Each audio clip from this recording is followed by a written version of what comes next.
कि पंचकुला से बिल्कुल लगभग टिकट फाइनल है चंद्रमोहन बिश्नोई की कांग्रेस की। अगर भाजपा की बात करें, भाजपा में यहाँ डाउट है। भाजपा अपने सिटिंग एमएलए 2 बार के एमएलए असीम गोयल के साथ जाती है। यदि भाजपा नया प्रयोग करना चाहे, असीम गोयल के प्रति एंटी इनकम्बेंसी भी है और पिछली बार लोकसभा में भाजपा का जनाधार बहुत कम हुआ। हाँ, चौधरी अकरम खान भी एक अच्छी चॉइस हैं। पिछली बार कांग्रेस की टिकट पर चुनाव, पहले वो बसपा की टिकट पर भी चुनाव लड़ते रहे हैं। हाँ, भाजपा की टिकट लगभग फाइनल है। जनोज वधवा ये प्रत्याशी हो सकते हैं। यदि अपनी सीट ना बदलना चाहें तो मुझे लगता है नायब सिंह सैनी भी करनाल से, ये अभी कुछ ही समय पहले लोकसभा से पहले उन्होंने कांग्रेस से उनका मोह भंग हो गया, क्योंकि उन्हें दिख रहा था कि सिटिंग एटिंग का फॉर्मूला चलेगा। शमशेर सिंह गोगी के लिए वीटो पावर का इस्तेमाल कर सकती हैं कुमारी शैलजा, और उसके बाद यदि टिकट कटती भी है तो सुरेंद्र नरवाल के साथ जा सकते हैं, भूपेंद्र सिंह हुड्डा या दिव्यांशु बुधराजा के साथ जा सकते हैं। इसलिए उन्होंने पाला बदला और भाजपा से टिकट। हम कांग्रेस की तरफ सुल्तान सिंह जंडोला भूपेंद्र सिंह हुड्डा के बहुत ही करीबी हैं, और जो अभी वर्तमान में निर्दलीय एमएलए हैं, क्या नाम है उनका, रणधीर गोलन शायद, वो भी स्ट्रॉन्ग कंटेंडर हैं। पर मुझे लगता है भूपेंद्र सिंह हुड्डा ज़्यादा अपने करीबियों पर विश्वास करते हैं। सुल्तान सिंह जंडोला उनके पुराने साथी हैं। पर अभी भाजपा अपना उम्मीदवार फाइनल तो नहीं कर पाई है, परंतु कांग्रेस में यहाँ पर काफ़ी मारामारी है टिकट को लेकर। कांग्रेस में हुड्डा गुट से मनदीप सिंह चड्ढा, जो हरमिंदर सिंह चड्ढा के सुपुत्र हैं, पूर्व में कृषि मंत्री भी रहे हैं, और मुझे जहाँ तक ध्यान आ रहा है या तो स्पीकर या डिप्टी स्पीकर भी रहे हैं। पवन सैनी या नायब सिंह सैनी, नायब सिंह सैनी खुद मुख्यमंत्री हैं, उनकी चॉइस चलेगी कि वो किस सीट पर चुनाव लड़ना चाहते हैं। यदि लाडवा सीट पर प्रत्याशी ना हुए नायब सिंह सैनी, तो यहाँ पर प्रत्याशी पवन सैनी को बनाया जा सकता। नरवाल जो कि AICC में मेंबर भी हैं और प्रियंका गांधी की टीम का हिस्सा भी है बिल्कुल, तो प्रदीप नरवाल को मुलाना से चुनाव लड़वा। ब्राह्मण बाहुल्य सीट है तो भाजपा शायद लतिका शर्मा के साथ ही जाए। नमस्कार, मेरा नाम है सत्सिंह, हरियाणा फाइल्स में आपका स्वागत है। सभी जानना चाहते हैं आखिरकार कौन होंगे कांग्रेस BJP के विधानसभा चुनाव में प्रत्याशी। तो इस सीरीज को हमने कुछ हिस्सों में डिवाइड किया है। आज हम बातचीत करेंगे पहले हिस्से की, नॉर्थ हरियाणा की, खास करके GT रोड बेल्ट की। कौन होंगे कांग्रेस BJP के वहां से प्रत्याशी। मेरे साथ चर्चा करने के लिए, नाम बताने के लिए राजनीतिक विश्लेषक हैं जोगिंदर कथुरिया जी। कथुरिया साहब, आपका स्वागत है। बहुत बहुत धन्यवाद। तो सब्सक्राइबर्स को हम बता दें, लोगों को, हमारे दर्शकों को बता दें कि हम जो है पंचकुला से लेकर के और करनाल तक सभी डिस्ट्रिक्टों की बातचीत करेंगे। आप तैयार हैं? बिल्कुल। तो कांग्रेस और BJP के पंचकुला के कालका सीट से कौन होंगे प्रत्याशी? देखिए, कालका से कांग्रेस के सिटिंग एमएलए हैं प्रदीप चौधरी, और वो इससे पहले भी चुनाव लड़ते आए हैं। पुराना जनाधार है उनका, व्यक्तिगत जनाधार है। वहाँ प्रदीप चौधरी की लगभग टिकट फाइनल है। यहाँ कांग्रेस के बाद अगर भाजपा की बात करें तो भाजपा से लतिका शर्मा, जो कि 2014 में यहाँ से चुनाव जीतकर एमएलए बनी थी। ब्राह्मण बाहुल्य सीट है तो भाजपा शायद लतिका शर्मा के साथ ही जाए। अगर पंचकुला की, प्रॉपर पंचकुला विधानसभा सीट की बात वहाँ कांग्रेस की टिकट लगभग चंद्रमोहन बिश्नोई, जो पहले लगातार चुनाव लड़ते आ रहे हैं, और मुझे लगता है कि पंचकुला से बिल्कुल लगभग टिकट फाइनल है चंद्रमोहन बिश्नोई की कांग्रेस की। अगर भाजपा की बात करें, भाजपा में यहाँ डाउट है। ज्ञानचंद गुप्ता, जो वर्तमान में स्पीकर भी हैं, विधानसभा स्पीकर हैं, उनके साथ साथ यदि उनकी टिकट कटती है एज फैक्टर को लेकर, तो रंजीता मेहता का भी नाम चल रहा है, अगर पंजाबी चेहरे के साथ भाजपा जाना चाहेगी तो। जी, और अगर हम अंबाला के अंदर आते हैं, और अंबाला के अंदर नारायणगढ़ सीट से आपको क्या लगता है? नारायणगढ़ से कांग्रेस की सिटिंग एमएलए शैली गुर्जर, शैली चौधरी की लगभग टिकट फाइनल है। नारायणगढ़ से भाजपा की टिकट पर संशय है। मुख्यमंत्री नायब सिंह सैनी का गृह क्षेत्र भी है। नायब सिंह सैनी की चॉइस चलेगी। अगर वो अपने गृह क्षेत्र से चुनाव लड़ना चाहेंगे तो लगभग नारायणगढ़ से नायब सिंह सैनी ओबियसली CM चेहरा है तो लड़ सकते हैं। जी।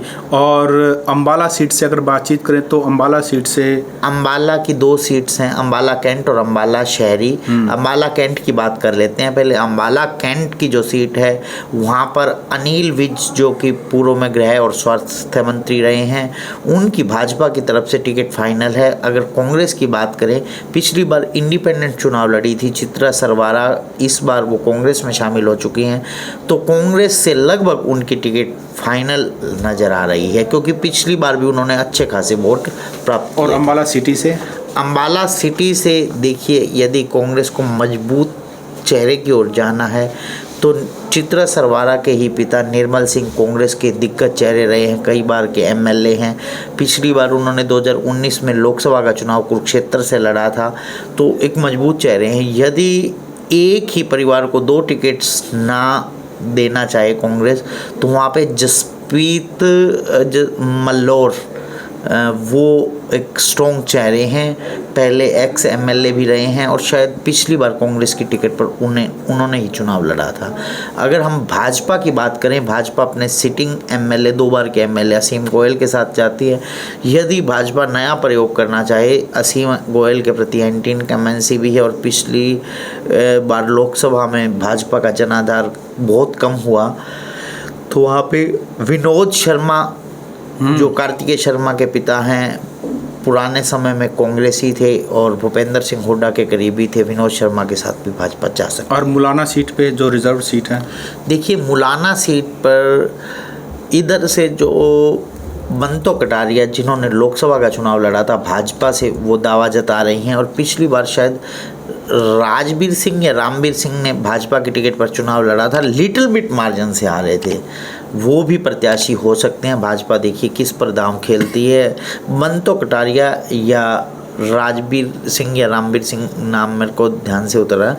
और कांग्रेस की बात करें तो मुझे लग रहा है कि फूलचंद मुलाना या वरुण मुलाना के परिवार से प्रत्याशी आने की ज़्यादा संभावना है, क्योंकि वो अपने क्षेत्र में किसी और की एंट्री नहीं चाहेंगे। यदि कुछ ऐसा हुआ कि एक ही परिवार से सांसद और एक ही परिवार से विधानसभा की टिकट न हो, तो मुझे लग रहा है प्रदीप नरवाल जो कि AICC में मेंबर भी हैं और प्रियंका गांधी की टीम का हिस्सा भी है, बिल्कुल, तो प्रदीप नरवाल को मुलाना से चुनाव लड़वा। यमुनानगर की बात करें तो सडोरा सीट का रिजर्व सीट है, उसके रेनू वाला वहाँ की सिटिंग एमएलए हैं, ज़्यादा चांस तो उन्हीं के चुनाव लड़ने के हैं।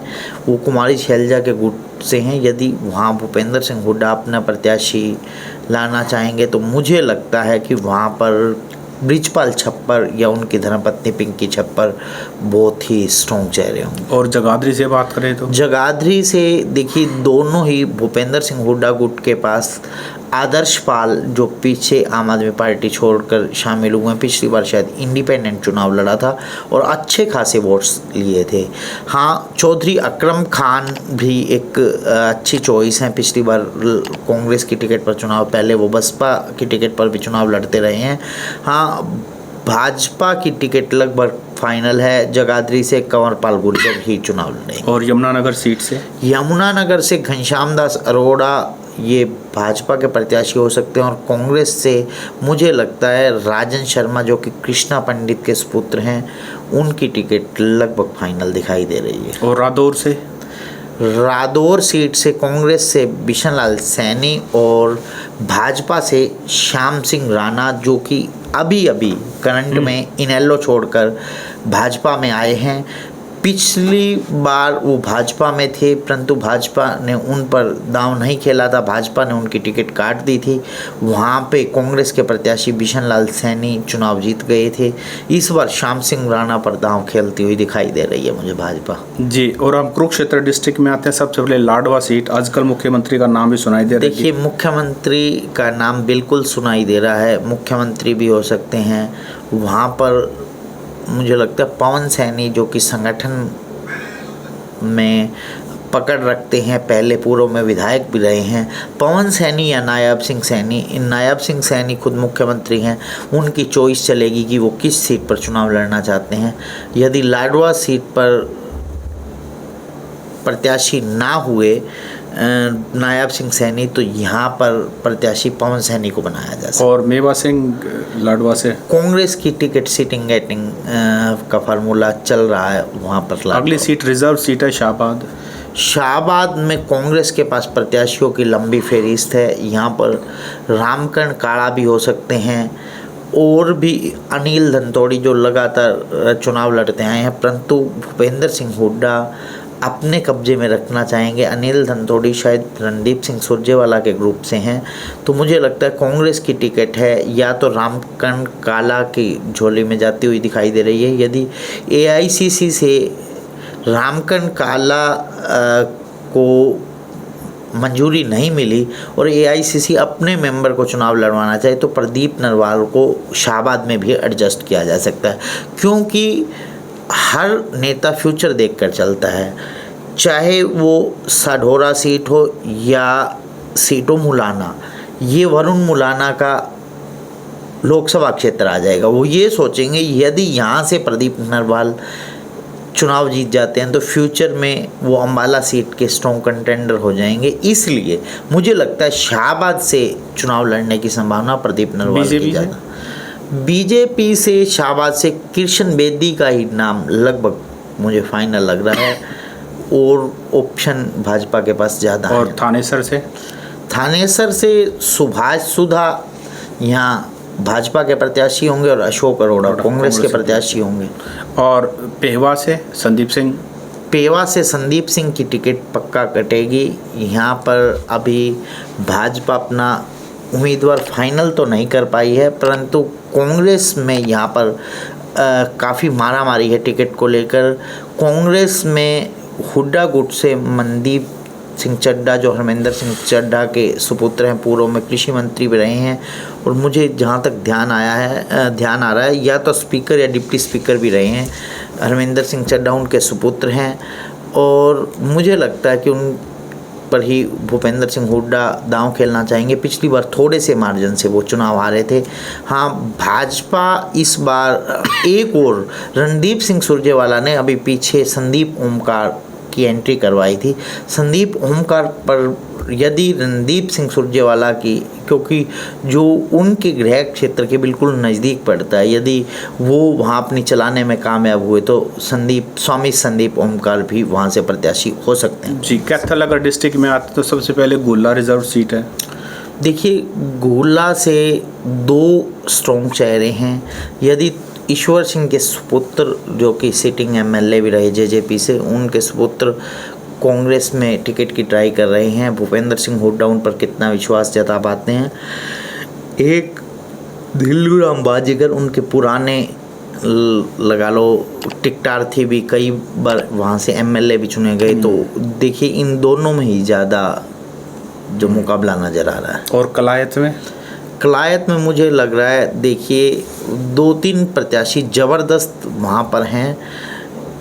एक तो सतिंदर राणा शायद पहले एक्स एमएलए रहे हैं, एक विकास साहन जो कि जयप्रकाश जेपी के सुपुत्र हैं, और एक शायद श्वेता ढोल रणदीप सिंह सुरजेवाला कैंप से। अगर रणदीप सिंह सुरजेवाला की चले, एक देखिए बैक डोर से एक नया गेम भी हो सकता है। रणदीप सिंह सुरजेवाला कैथल के साथ साथ कलायत पर भी अपनी नज़र बनाए हुए हैं। वो अपने सुपुत्र को कलायत के लिए भी कह सकते हैं कि मेरा बेटा जो कलायत, क्योंकि जाट बाहुल्य क्षेत्र है और कैथल शहरी क्षेत्र ज़्यादा है। अभी पीछे लोकसभा में भी यहाँ से कांग्रेस का प्रत्याशी हार कर निकला है, तो इसलिए सेफ सीट की तरफ अगर सुरजेवाला परिवार जाना चाहे तो वो कैथल की डिमांड कर सकता है। जी, और पुंडरी, देखिए पुंडरी भाजपा की तरफ से तो मुझे लगता है कि दिनेश कौशिक का नाम, जो पहले एक्स एमएलए भी रहे हैं और ब्राह्मण कोटे में दिनेश कौशिक फिट भी बैठते हैं।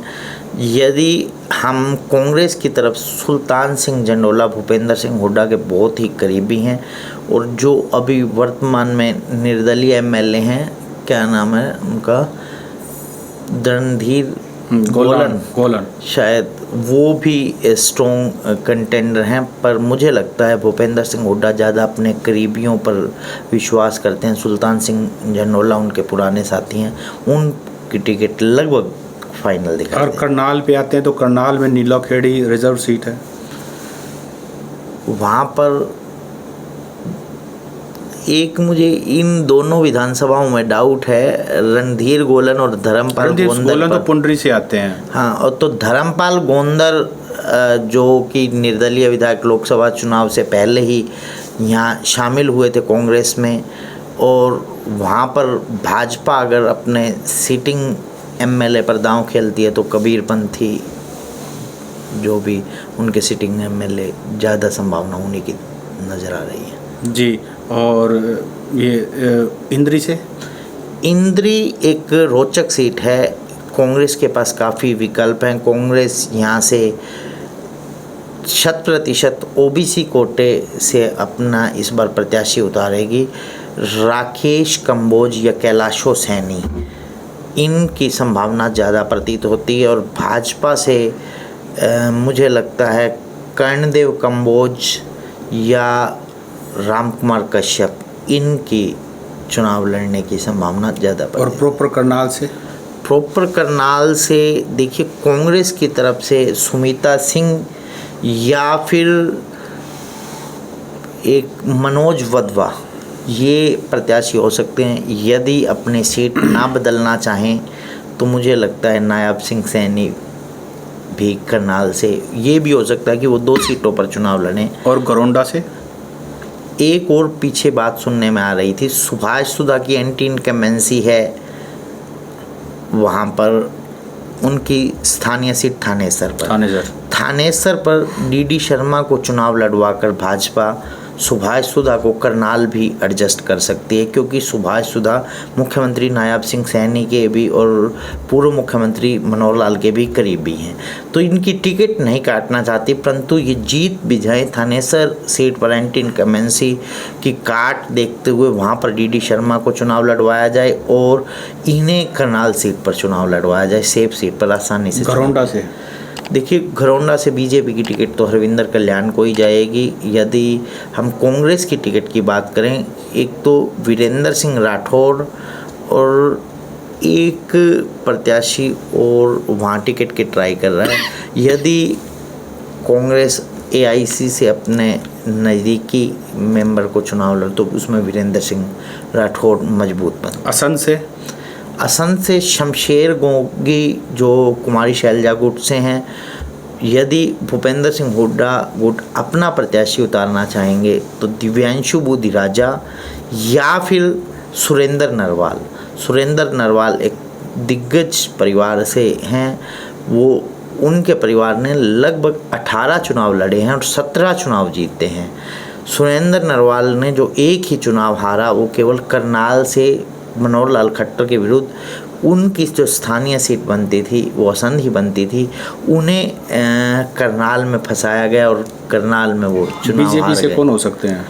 बीजेपी से बख्शीश सिंह वीर भी या फिर किसी नए चेहरे पर भी दांव खेले। वीरेंद्र सिंह चौहान भी ट्राई कर रहे हैं, पूर्व पत्रकार हैं। हाँ, जिलेराम शर्मा स्ट्रॉन्ग कंटेंडर हो सकते हैं बीजेपी से। पहले वो हजका की टिकट पर उनके नाम एक रिकॉर्ड है, जितने वोट जमानत जब्त होने से बचाने के लिए चाहिए होते हैं उतने वोट भी उन्हें प्राप्त नहीं हुए थे, परंतु वो एमएलए चुने गए थे। 16.67% वोट जमानत बचाने के लिए चाहिए होते हैं, उन्हें उतने वोट भी नहीं मिले थे, परंतु बहुत सारे प्रत्याशी थे, सभी वोटों का बंटवारा हुआ तो उन्हें 16% से भी कम वोट प्राप्त हुए थे, परंतु वो एमएलए चुने गए थे 2009 में। और उस समय वो भूपेंद्र सिंह हुड्डा के साथ आ गए थे। अभी कुछ ही समय पहले, लोकसभा से पहले, उन्होंने कांग्रेस से उनका मोह भंग हो गया, क्योंकि उन्हें दिख रहा था कि सिटिंग एटिंग का फार्मूला चलेगा। शमशेर सिंह गोगी के लिए वीटो पावर का इस्तेमाल कर सकती हैं कुमारी शैलजा, और उसके बाद यदि टिकट कटती भी है तो सुरेंद्र नरवाल के साथ जा सकते हैं भूपेंद्र सिंह हुड्डा, या दिव्यांशु बुद्धि राजा के साथ जा सकते हैं। इसलिए उन्होंने पाला बदला और भाजपा से टिकट। जीटी रोड बैट पर पानीपत सीट हो, पानीपत डिस्ट्रिक्ट और है, तो पानीपत रूरल में कौन हो सकते हैं? पानीपत रूरल से भाजपा की टिकट तो लगभग महिपाल ढांडा की फाइनल है। कांग्रेस में लंबी फहरिस्त है, बहुत ज़्यादा पिछले कई बार से यहाँ कांग्रेस की जमानत जब्त हो रही है, फिर भी इतने प्रत्याशियों ने वहाँ टिकट की ट्राई की। मुझे सबसे आगे विजय जैन प्रतीत हो रहे हैं। यदि विजय जैन के बाद एक संदीप भारद्वाज जो पिछली बार इंडिपेंडेंट चुनाव लड़के 20,000 से ज़्यादा वोट लिए थे, वो भी एक स्ट्रॉन्ग कंटेंडर हैं, परंतु उनके जो हाई कमान में इतने संबंध नहीं हैं। विजय जैन ने लोकसभा चुनाव के समय ही कांग्रेस ज्वाइन की थी अपने दल बल के साथ, और पीछे पानीपत रैली में अपना दल बल का प्रदर्शन भी किया था। देखिए, महिपाल ढांडा जो हैं वो ग्रामीण क्षेत्र से हर बार हारते हैं। शहरी क्षेत्र में उन्हें स्ट्रॉन्ग अगर फाइट मिल रही है तो विजय जैन से ही मिल रही है। विजय जैन को अगर कांग्रेस अपनी टिकट थमाती है तो मुझे लगता है कि आराम से चुनाव। पानीपत रूल से हमारे वाइस चांसलर भी यूनिवर्सिटी के हेल्थ यूनिवर्सिटी के डॉक्टर एस सांगवान ने भी अप्लाई किया हुआ है। खैर, जरूर देखते हो। पानीपत सिटी से बताएं आप। पानीपत सिटी से बीजेपी के पास भी 2 स्ट्रॉन्ग चेहरे हैं। प्रमोद विज जो सिटिंग एमएलए हैं, उनके पिताजी भी पहले एमएलए रहे हैं, राजनीतिक परिवार से हैं, तो मुझे प्रमोद विज ही सही चेहरा लग रहे हैं। हम दूसरे ऑप्शन पर यदि अपने एक पूर्व सांसद को एडजस्ट करना चाहें तो जो पहले चुनाव भी लड़ना चाह रहे थे पानीपत, इसलिए वो लोकसभा का चुनाव नहीं लड़ना चाहते थे, तो संजय भाटिया, परंतु संजय भाटिया के प्रति वहाँ एंटी इनकमेंसी ज़्यादा है। मुझे प्रमोद विज पर भाजपा ज़्यादा दांव खेलती हुई दिखाई हो सकते हैं। कांग्रेस से 2 ही नाम चर्चा में ज़्यादा हैं। सबसे पहला जो नाम है वो है वीरेंद्र पाल शाह, बुल्ले शाह, और दूसरा नाम रोहिता रेवड़ी, जो कि भाजपा छोड़कर कांग्रेस के पाले में आई थी। उनका अपना एक जनाधार है। सराना रिजर्व सीट से देखिए, ज़्यादा चांस तो कांग्रेस की तरफ से सिटिंग एमएलए के ही लग रहे हैं। बलबीर सिंह वाल्मीकि, अगर 1% कोई उलटफेर हुआ तो वहाँ राज रानी पूनम जो एक्स एमएलए हैं उनकी भी लॉटरी लग सकती है। और आखिरी विधानसभा पानीपत की समालखा से देखिए, मुझे लगता है बहुत ज़बरदस्त सीट है। कल ही वहाँ पर पद यात्रा की है दीपेंद्र ने, मैं देख रहा था, काफ़ी समर्थन मिला। धर्म सिंह छोककर, यदि किसी प्रकार की कोई ऐसी दिक्कत आती है तो फिर कांग्रेस और किसी नाम पर विचार कर सकती है। भाजपा के पास यहाँ लंबी फहरिस्त है। भाजपा यहाँ पर करतार सिंह भड़ाना के सुपुत्र मनमोहन भड़ाना के नाम पर भी विचार कर रही है, संजय छोकर के नाम पर भी विचार कर रही है, अपने एक पूर्व सांसद अरविंद कुमार शर्मा के और पिछले प्रत्याशी शशिकांत कौशिक, सभी के नामों पर विचार कर रही है। अभी मुझे लग रहा है कि वो धर्म सिंह छोकर के खिलाफ उन्हीं के समाज से गुर्जर प्रत्याशी उतारने की ज़्यादा संभावना है। तो मनमोहन भड़ाना या फिर संजय छोकर, इन्हीं में से बनते। तो कथुरे साहब, आपने समय दिया, आपका बहुत बहुत धन्यवाद।